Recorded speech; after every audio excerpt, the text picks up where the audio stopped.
అమ్మాయి గారు ఒట్టేసి చెప్పండి అమ్మాయి గారు. ఏంటది? అందరిలా చూడరుగా నన్ను మీరు.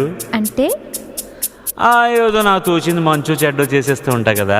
అయితే అయినా నా మీద ఎప్పుడైనా కోపం వస్తుందా మీకు? రాదులే.